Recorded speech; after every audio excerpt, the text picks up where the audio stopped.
So we're just going to get this program started, and we'll continue to let people in as they arrive. So good morning, everyone. Thank you so much for joining us today for this great presentation in collaboration with our South Dade Chamber of Commerce and sponsored and presented by Florida Power and Light.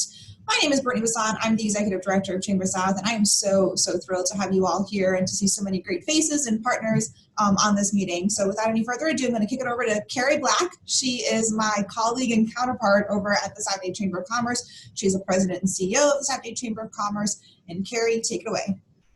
Thank you, Brittany, and welcome everyone. We're tickled pink to have you here this morning.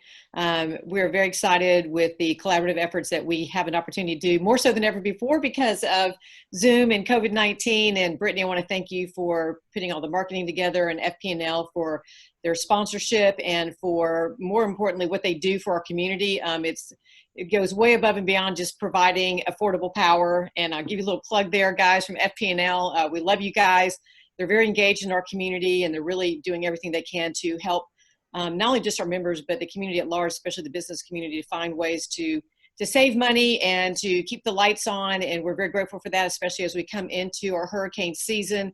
Everyone knows we kind of get a little nail biting. We're keeping our fingers crossed, saying our prayers, you know, that we, especially this year more than ever before, that we have a very, very calm hurricane season. And the last thing we need on top of everything else is another crisis to amplify the critical moment which we're in. I did want to take this opportunity. I'm going to send it over to Joe Webb. He's our chairman of the board here in just a second, but I wanted to let everyone know it's a free of charge to those who view. We think it's very important that this election season is going to be pivotal, not only for our local community, but for our nation as a whole. And we all know, and Brittany knows this, that the South Dade community area, we don't do the greatest job of getting out and voting. And we're going to do everything that we can to promote voting. And in that, we're doing a Meet Your Candidate forum next week. We're going to be launching these digital presentations. We've invited every candidate from all over South Dade, our U.S. Congress, our state representatives, Miami-Dade County mayors, to put together a little blurb on what they're going to do about helping the South Dade community recover from COVID-19. And we're going to be putting all of those out starting next week. So be looking for those. They're going to be easily shareable after that. So you can, if you don't have time to watch the whole thing, or you can go back if you just want to fast forward to that one particular candidate that you want to know more about, you have that opportunity to do that. You don't have to be on the call at a certain time. It's all going to be recorded for you. But then we're going to get out to the masses. We encourage those folks to share it on their social media as well, so that the South Dade community can be well informed and educated on what our candidates, who they are, and what they stand for. So we'll be getting out more information about that. But without further ado, I'd like to pass it over to Joe Webb. He's our chairman of the board for South Dade Chamber of Commerce. Take it away, Joe. Yes, good morning, everyone. No, I'm not driving. My son is driving, but I want to bid you all greetings from the South Dade Chamber. I love these collaborative efforts. Good morning to you. Good morning to everyone there, and just excited to be here. Love FP&L as well. Love what you're doing. It's so much, you do so much for our chamber, and I'd like to see they do so much for your chamber too. So love these shared collaborative efforts, and I'm here to tell you the best is yet to come, and there's more to come with these collaborative efforts. Thank you very much. Have a good morning. Awesome. Thank you, Joe. Now we're going to kick it over to the chairman of our board of directors, Mr. Mariano Martinez. Hi, good morning, everyone. My name is Mariano Martinez. I'm the chairman for ChamberSOUTH. I'm also senior vice president for U.S. Century Bank on my off time. So I just want to go ahead and thank Carrie and Joe and everyone for joining today. We're very happy to collaborate with our other chambers in the community, and we're happy that they're a part of this with us today. One of the members of our board of directors, Baldwin English, he's with FPL. I want to introduce him. He is a great leader in our organization, FPL, and he have been very supportive of the chamber and everyone around us during this time and pandemic. So we can't thank him enough for his support. And he's going to give us a few remarks now. Thank you, and go ahead. Thank you, Mariano. Good morning, everyone. It's great to see so many people that are interested in our topic this morning. We're happy. Again, my name is Baldwin English, FPL External Affairs Manager for Miami-Dade County. I am a member of both the South Dade Chamber and the ChamberSOUTH, and happy to be a part of this effort to share the message of what is available out there for our businesses here in South Florida.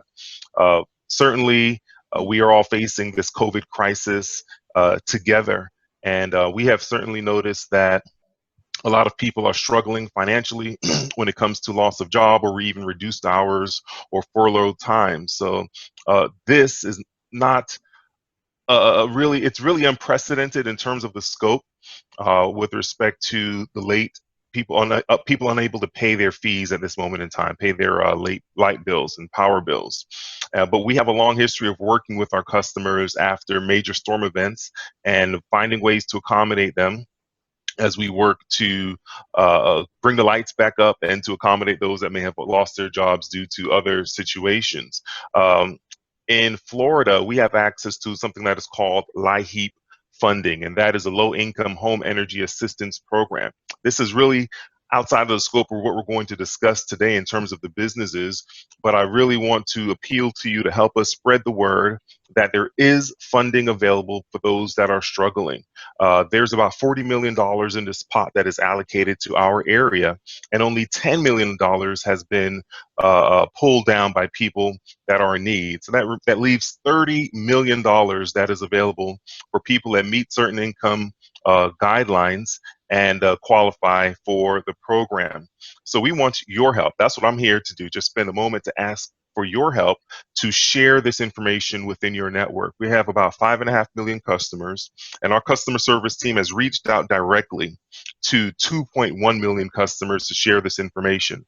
Unfortunately, the majority of people that are behind are not engaging with us. So we need your help. Share it on Twitter. You can find Florida Power Light on Twitter, on Facebook, and we have some recent posts that can help direct people to fpl.com/help or fpl.com/coronavirus, where you're going to get essentially the same information. So if you work with nonprofit organizations, through churches, whatever the organization is that you are aware of, or maybe certain people that you're aware of that may be in need and could use a little bit of relief, we're asking for your help to help spread this message. So we will continue to be here.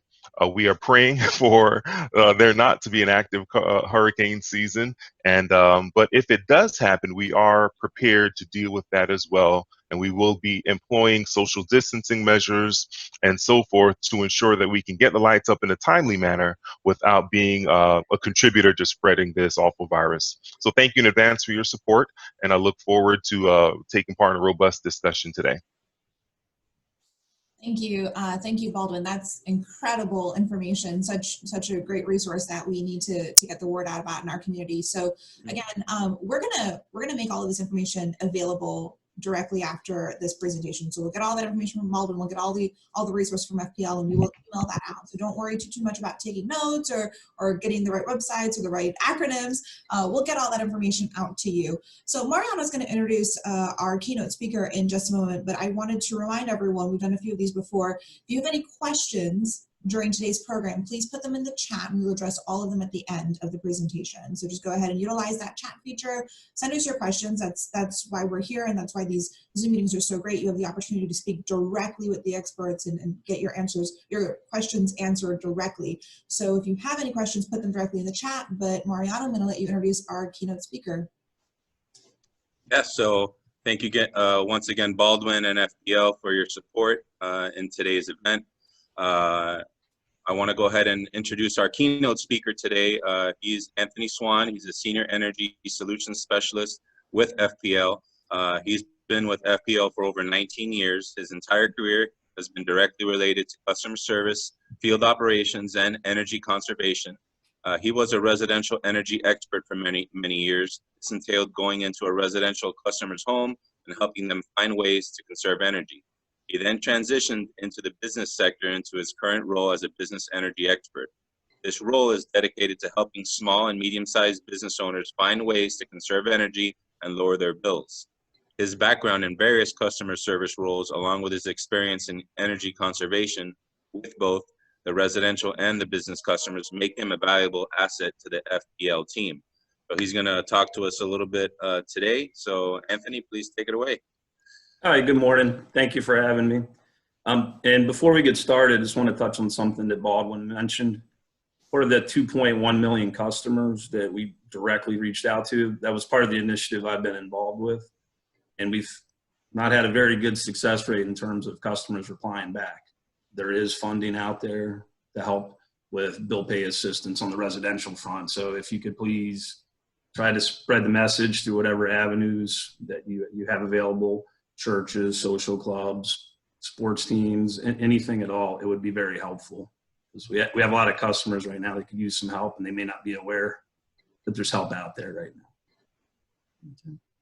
Okay. Brittany, could you please cue up the presentation? Absolutely. Thank you.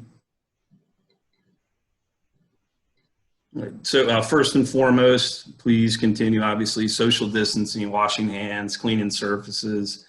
We need to try to control this as best we can. It's been very problematic with the opening and reopening. Next slide, please. So as you're aware, the coronavirus has been kind of a seesaw. It's been up and down. We've reopened, slowly reopened. Some places are closing because maybe employees have come up positive. We're continuing to keep our policies in place to try to help. We're looking for ways to help customers and business owners with bill pay assistance, with waiving late fees, anything we can do to try to help everyone in this time of need. So anything you need, please reach out to us, okay? Whether through our website at fpl.com/help, or you can call us directly on the customer service phone number listed on your bill. Next slide, please. And so here's the website we just mentioned. And as previously mentioned, you'll have this presentation available to you. So don't worry about taking notes as we kind of go through everything today. Okay, so please, please, please make sure you continue to explore not only what FPL has to offer, but anything related to the CARES Act. As a business, you can also reach out to us at b@fpl.com. That will take you directly to the department I work in. That will take you to somebody that would typically go out and meet you face-to-face at a small or medium business to help with energy efficiency, maybe explain a bill, look for ways to trim usage, trim demand loads, or you can call us at 1-800-375-2434. Slide, please. All right, so obviously it's summertime, 12 months out of the year, correct? So HVAC is where we need to start with and what we need to concentrate on first. So your heating, your ventilation, your air conditioning. There's obviously a direct connection between the outdoor temperatures versus your usage. Okay, so on average, you're going to see that most of the accounts at FP&L, 40 to 70% of their usage is simply tied to their electricity for our commercial customers. That's about 50% on an annual basis. One thing we typically will run into when we go to a business, there's a lot of overcooling in underutilized spaces. So something you want to kind of do, and we're going to get into, is look for ways to trim down if you have multiple zones, making sure you're not cooling areas that maybe do not need to be cooled. Next slide, please.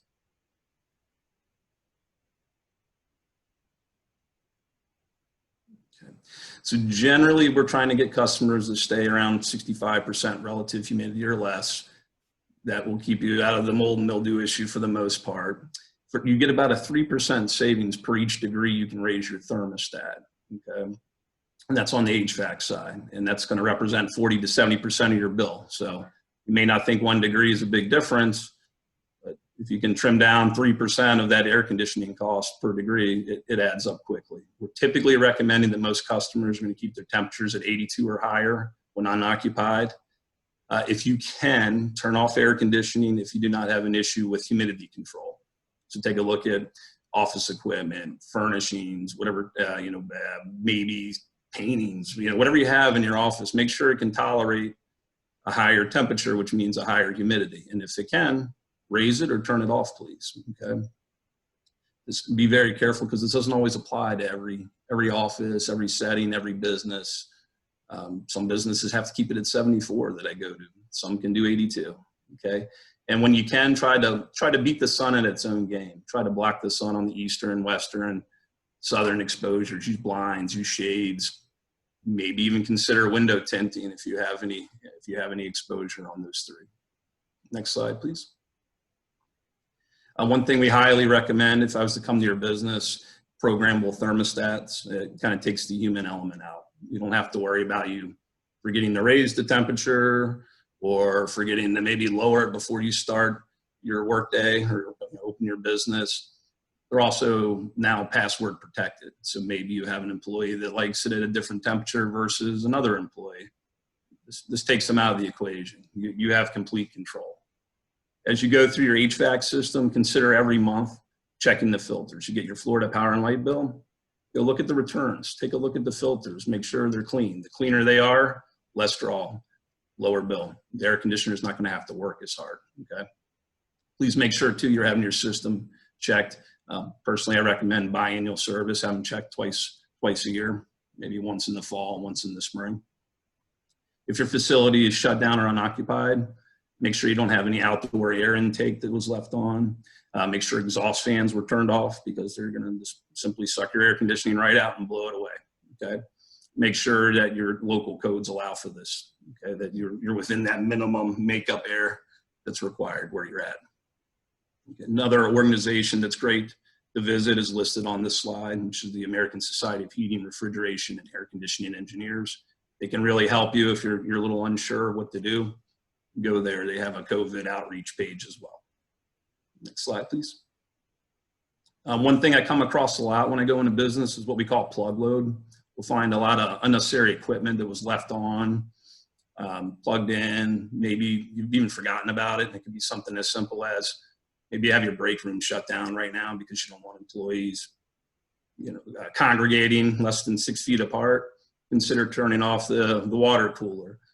If you have multiple refrigerators, consider consolidating them down to one refrigerator. If you have copy machines, computers, sleep mode is the best way to go if you can't turn it off. As far as pumps are concerned, if for some reason you have pools that are closed, you can generally reduce the pump run time. You just need to make sure that the water quality is where it needs to be and you're within code compliance. Next slide, please. And when it comes to refrigeration, as previously mentioned, look for any opportunity you can to consolidate refrigerators, freezers. I've had customers that have brought home, their back stock inventory back to their own homes so they could turn off any of their larger commercial refrigerators or freezers. So make sure you're thinking of that. Vending machines, if no one's using a refrigerated vending machine, there's absolutely no reason to have it plugged in right now. Another thing we'll typically find when we go to a business is lighting. Okay? We have a lot of lighting that is used that is not needed.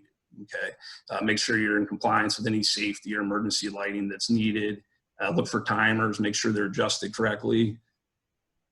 Some businesses, they haven't been in since March. So with the time they were running their lights before, probably don't need to run them at that same time frame. Look for maybe marquee signs, entrance signs that are no longer needed, or maybe reduce the amount of hours they're on. Consider photo cells if you have a manual or mechanical timer, or better yet, you can buy an atomic timer that runs off the World Atomic Clock. As always, please visit us at FPL.com. You'll find a lot of our tips listed there. Okay. Next slide, please. One tip that I would love to give everyone right now, if you haven't already, please visit our business energy dashboard. It's at FPL.com. You're going to essentially see the same thing that I see behind the scenes. We can see every hour, every day, every week, every month, every usage through the meter of your business. That's one of the beautiful things with these smart meters. So you can call about a bill, maybe you don't understand. You can pull up your account through the dashboard, and I can look at that same view on my end right now, working from home, to try to help you figure out, okay, why did we have this load at 4 a.m., or why at 6 a.m. on Wednesday did the usage go up? Oh, okay. I went there that day to check on the office, or went to the restaurant just to make sure everything was still up and running correctly. It's a great way for us to help you and for you to help yourself. Okay? And it's very simple. It's a great way to self-monitor your usage, and any changes you make, you can look and see, did it make a difference? All right, I raised my thermostats last week at 4 p.m. on Thursday. Okay, and then look at the day before and the day after you did that, and see if it made a significant change in your consumption. Next slide, please. Tips, I think a lot of us are still working from home. So these are some residential tips for you. We're recommending 78 during the day if you can tolerate it. 82 when you're out of town. Same with your place of business. Check the filters, replace them every month. Ceiling fans, they're like a light. You turn them off when you leave the room. They're essentially pointless unless you're directly underneath them at your home. Look for your pool pump run time to reduce it. Most of the homes I go to, I'll find the pool pump is running 2 hours more than it really needs to. So over the course of a month, that's going to save you about $10, $12 on the electric bill. If you haven't already, LED light bulbs, as your bulbs fail on an on-fail basis, replace them with LEDs. They generally are going to last longer. They produce less heat, so it's less heat load. It's going to help your air conditioner function better, keep the house a little cooler. Dimmers are a great way too to control the bulbs so they're not always at 100%. And like my children right now, everything is off because they're not here, but if they were here, I'd have 5 different computers and video games going. So please make sure you turn off everything when you leave the home. Okay, and similar to the business side, you have a dashboard for your residential side.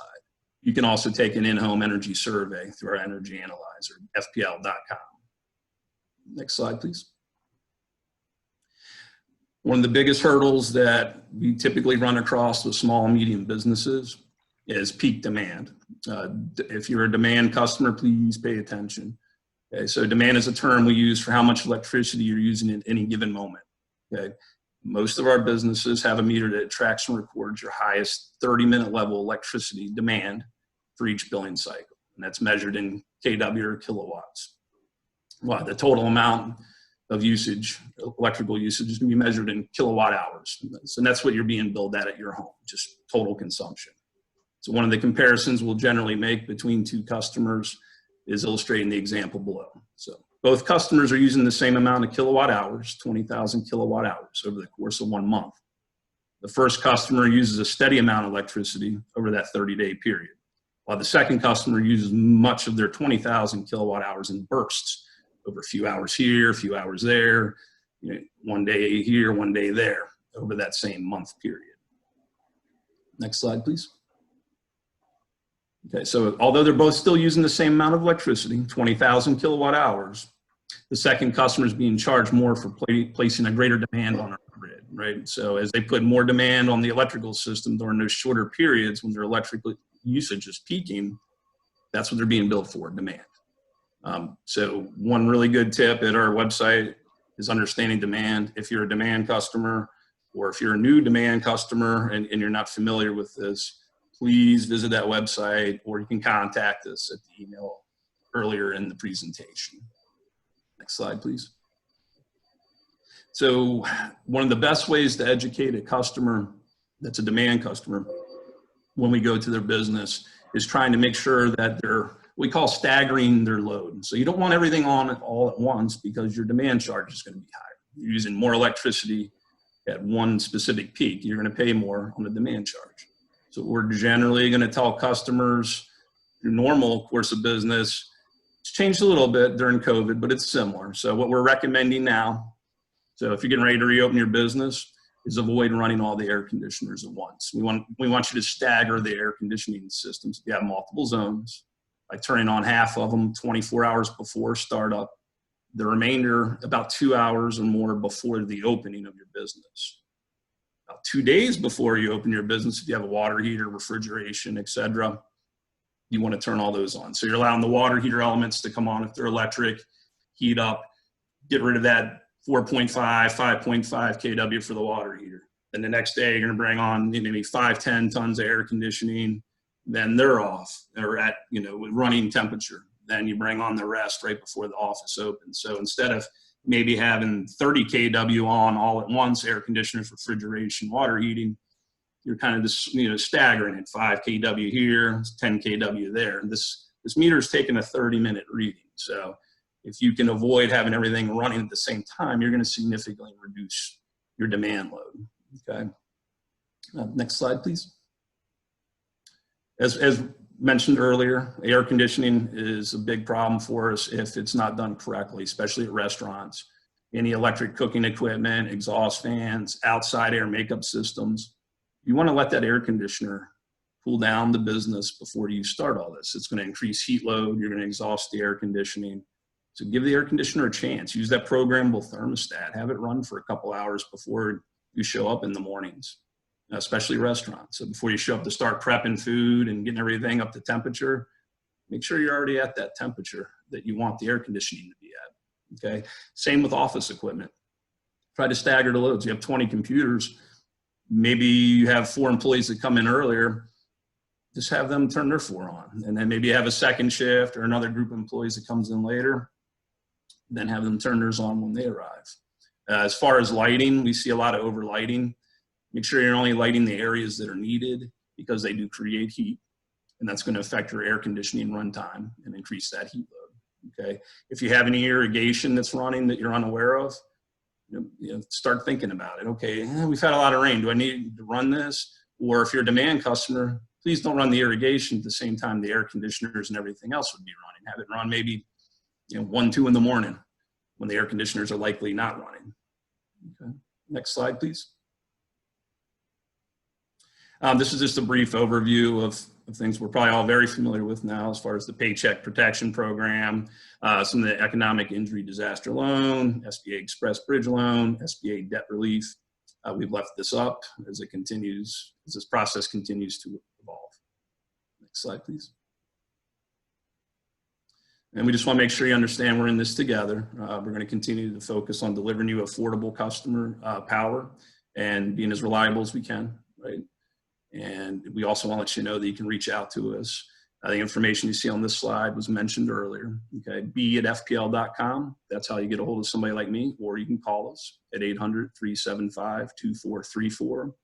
Please use that business energy dashboard to try to track your usage.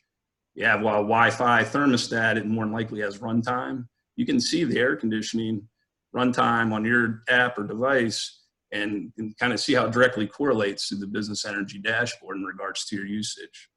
Another great tool at fpl.com is biz programs. So there are some programs out there for business customers in regards to commercial lighting, air conditioning, rebates, things of that nature. So please, if you're thinking about doing something to your business in terms of an energy upgrade, see if there isn't something out there maybe to help you in terms of a rebate. Next slide, please. And it was mentioned earlier, hurricane season's gonna be very unique. We're all hoping and praying we do not get any major storms this year. One thing to keep in mind, a lot of times we get help from out-of-state crews, okay? So these utilities in other parts of the country, they've already kind of gone through this with thunderstorms, maybe some light ice or snowstorms. There's travel restrictions. Maybe they had to quarantine or isolate when they showed up in whatever state they were going to go help aid in. So this may impact how much help we get. So just please keep that in mind, okay? We have a plan in place for this, right? Our commitment's not going to change to you. We're going to work around the clock to make sure everyone's power is fully restored. Next slide, please. And some of the preparations you may have seen that we've been doing year round. We've been putting in larger poles. We've been very aggressive with underground power lines. So a lot of our overheads now have been transformed into underground service. We're getting much better with our smart grid, using the intelligence that we've built into our grid to help us isolate issues, outages, whatever it may be. You may get phone calls or emails or flyers about drones. Sometimes you may see 5 or 6 drones flying around patrolling the lines. This allows our crews to get out there quicker. The drone can get up, take a look, and we can see live, real time what the issue may be. We know what type of materials, supplies, what type of trucks we need to send. So that's helping us quite a bit restore power quicker. Okay. One thing I would highly recommend you do is go to fpl.com/storm. Just kind of go through your checklist, make sure you're ready. Okay, if a storm does come. Next slide, please. That's the end of my presentation. If you have any questions, please put them in the chat, and either myself or Richard Brooks will try to answer them for you. Awesome. Thank you so much, Anthony. So yes, just to reiterate, if you do have any questions, please put them in the chat. Great information that just came out of that. especially knowing that we can at any point as a small business owner reach out to FPL and have a specialist actually visit the business and give you tips and solutions, especially during this time when a lot of organizations are trying to be as fiscally conservative as possible and looking to cut costs. That's a great resource to have. One thing I did want to touch on, and especially considering our audience here with small business, I know we talked a lot about bill relief if you're having difficulty paying your bills. Does that only apply for residential customers, or is there a program in place for small businesses or micro businesses even? That I don't know, Anthony or Baldwin, if you want to take that question.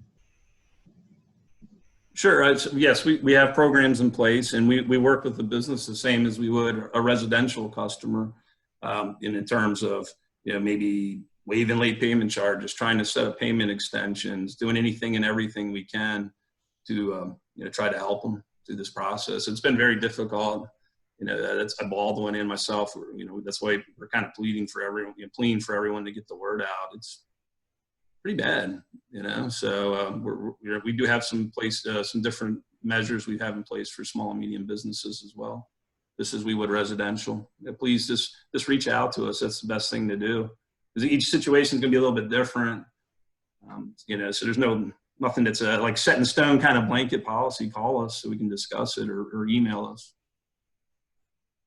Right, absolutely. So we do have a couple of questions. So what is your recommendation for how long you should run your pool pump? A residential or commercial pool pump? We'll figure that out. 24 Nursing Care. Lewis, if you could let us know, is that residential, or just give us the numbers for both? I mean, so for commercial, you're going to have to check with, make sure you're within code compliance for water quality and filtration, and that's generally based upon whether or not the pool is open or not. For the residential side, generally 6 to 8 hours, unless it's a variable speed salt system. It's getting a little trickier, but for your kind of standard 1.5 horsepower chlorine system, 6 to 8 hours generally suffices. And then in the winter, 4 to 6 hours is a good time. Awesome. There was another question here. Are there any fees for having that FPL consultant come on site to assess our energy use? No, there's not. No, there's 0 fees. Right now, we're trying to do it from home. They push back our return to field date a little bit. So if you call us over, on the telephone, and like I mentioned earlier, I can actually go online with you right now, and we can look your account up. We can look at your usage. We can discuss different rates. Maybe there's a different rate depending on your usage that might be better for you. If we can figure out how you're using your power, when you're using it, and your equipment, we can formulate a plan and discuss that over the phone. And then hopefully sooner than later, it'll be returning to the field, but it keeps getting pushed back a little bit. But no, there's no fee. None at all. The same on the residential side. There's no fees for us to come to your home. Another question that we had is, are there checklists that are specific to businesses similar to the ones that you have for customers? If you could just kind of go over that, or where we can find that information. Sure. So I assume this is more like a in-home energy survey type question. We do have that for businesses as well. So you can go right through, right to your account through FPL.com, and you can go through one of our business energy management programs, and you can tinker around with, okay, I have 44 lamp T12 fixtures, and I want to convert them to 42 lamp 18 watt LED strips, and you can kind of see what your savings would be. You can go through everything, your air conditioning, your office equipment, refrigeration, cooking, lighting, whatever it is. Yes, right through our website. You can do that yourself if you'd like to, late at night, or you're in a rush, you don't want to call us or interact with us one-on-one. Sure, right through your account through FPL.com. You can go into the Business Energy Manager and go through that checklist. Okay, wonderful. I don't see any other questions that are coming through on the chat here. Richard, I know that you're on standby for very, very technical questions, but is there anything else that you want to elaborate on what Anthony talked about on the HVAC side? I don't really want to address anything on the HVAC unless there are commercial questions out there. I would like for Tony to go over the percentage again of the monthly power bill that's due to air conditioning. Sure. So typically it's 50% on an annual basis. This time of year, it's about 40 to 70% since we're in the summer months. And just one other thing, in terms of those statistics, for each degree you raise it, you're going to see about a 3% savings on that cooling cost. Okay, so right now we have customers, some of our commercial customers, I mean, that's 70% of their bill right now is just air conditioning. So each degree they can get that thermostat up, it's going to be significant at 3% per degree. Could be right. It depends on the building, right? But that's the average. Yeah, I've had a bunch of calls also from residential customers, and they, are complaining that, oh, my bill's higher this month than it was a year ago. And part of the reason is we're having a hot summer. Like you say, 40 to 70% of the bill is due to the air conditioning. And then additionally, people are working from their homes now, where normally they'd be in the office. Now the kids are home, the parents are home, the refrigerator's open, the air conditioning's running more, the TVs are on, the laptops.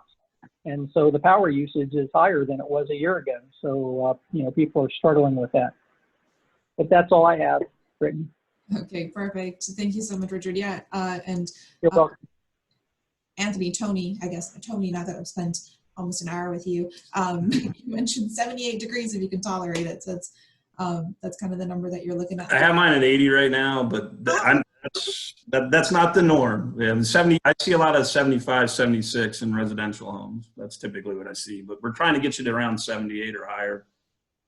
And like Richard mentioned, one big issue we have now is my house would generally be at 82 today if I was out in the field, meeting small and medium business owners. Well, that's not happening. So there's a 6% increase on my cooling costs today. So we've got two more questions. With the shift to more people working from home and social distancing, is the power consumption higher or lower? Because residential areas are not as efficient as commercial or industrial areas. So just overall, how is it affecting the... I don't have the overall number, but I would say yes, based off of the call volume and the 2.1 million customers we directly reached out to. That's a lot of customers, right, that are behind COVID. Plus, it was hot. We had that week with the Saharan dust. We had 105, 110 degree heat index with no rain, no cloud cover. So those afternoon thunderstorms are really, really helpful for everyone. They're cooling off the homes. They're getting that roof nice and cool. That rain's cooling everything down. We're blocking the sun. They're very helpful. That 1 week didn't do anyone any favors when we had that dust storm come over at all. I'd say overall it has to be higher. There's no way it couldn't be. Yeah. And then another question that we have, the 3% savings average per degree, that's across the board, residential and commercial, correct? It's pretty close, but kind of, based off the last question, commercial, the HVAC systems are designed different. They're finding a different heat load, using a different heat load calculation depending on the business. But residential homes are a little more standard. They're generally going to have R19, R30 insulation. Generally 400 to 500 square foot is going to get you 1 ton of air conditioning. Commercial is a little different. They can be much more efficient, and they may have some sort of energy management tools on the commercial side versus the residential side. Overall, 3% is about right per degree on the cost. All right. It's really interesting because we're talking here about, how can your business prepare and business saving tips, but everyone's offices moved to their house. So it's just this merging of residential, but you're doing your business at home. And so it's an interesting situation. Carrie, I see that you've unmuted. Are there any additional comments that you want to? Yeah, I was wondering if Anthony could touch on the subject. I know in my home, and I'm pretty sure here in the office as well, and we're in downtown Homestead, we're on a program where they take the average of the last several years of what our bill was across the board. And then every month, whether it's wintertime or summertime, we pretty much so pay the same exact amount of a bill. So we don't peak in the summertime. Is that available to businesses? And can you talk on that for just a minute or two, Anthony? Sure. So you're referencing our budget billing program. Mm-hmm. It's a 12-month rolling average. Okay, so each month you're getting an average of the previous 12 months. So that takes the peaks and valleys out. So it's about the same every month. We do have that available for business customers as well. The catch with business customers is they have to be there for at least 12 months. On the residential side, you didn't have to be there for 12 months, but it was being based off of somebody else that was living there before you. But on the business side, because there can be large variations in one business owner to the next. You know, the space that maybe they moved into was a restaurant. Now it's, you know, a tax preparation office. So it'd be unfair for a business owner that'd be set up on a budget billing program based off of somebody that maybe used an exorbitant amount of electricity, or the other way around. They were using very little, and now you're using $400 or $500 a month. So for a couple months, you're really happy, $30, $40 bill before it catches up with you. So yes, they just have to be there for 12 months before we can put them on the budget billing program for commercial customers. Residential, they can go on it right away. And that's something we're pitching a lot right now. Hey, you might want to consider this. In the winter, you're going to pay a little more. In the summer, you're going to pay a little less than what you're using because it's a 12-month average. Right. I think it helps for budgeting. Billing. Right. I think it helps for budgeting. I'm thinking of like hotel owners and things of that nature.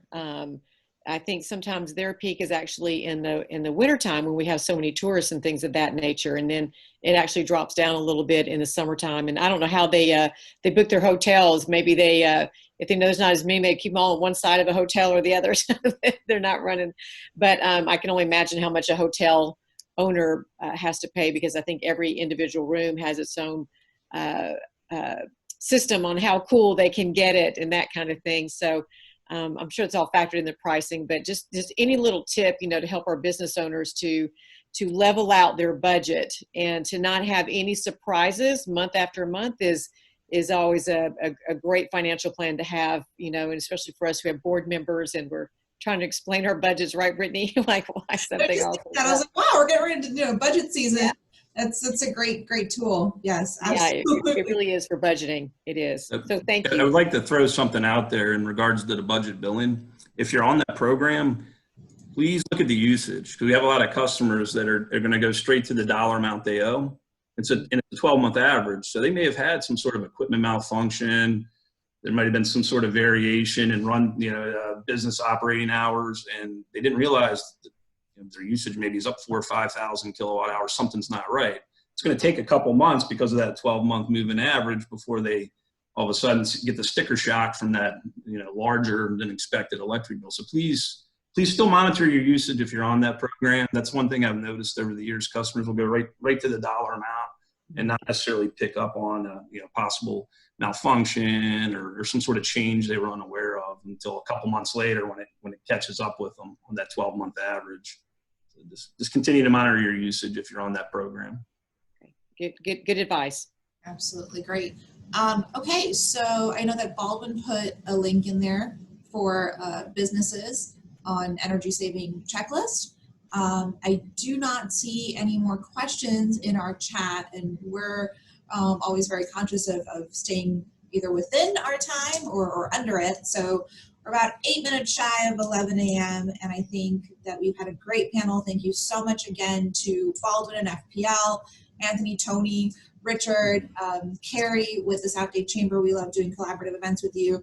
Just looking forward, I know Carrie talked a little bit about her candidate forum videos. Candidate that she's going to be doing, so we'll definitely help promote that. Additionally, and I know Tatiana is still on with the other Chamber of Commerce, Key Biscayne Chamber of Commerce, collaboratively as the Miami-Dade Chamber of Commerce Coalition of Chambers, we are going to be working together on a mayoral forum. So keep your eyes out for that. That should come up at the end of this month. I think the target date is July 29th. Still finalizing some details and getting all of the information, but we will send that out, promote that, but just always, visit our website, sign up for our emails, follow us on social media, stay updated with everything that we're doing, and we'll continue to put out information and resources for our business community. But with that, thank you, everyone. Thank you so much for joining us today, and I hope you have a great day.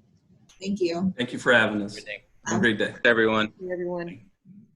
Mariano? Yes, sir. You gonna hang on? Yes, sir. Okay.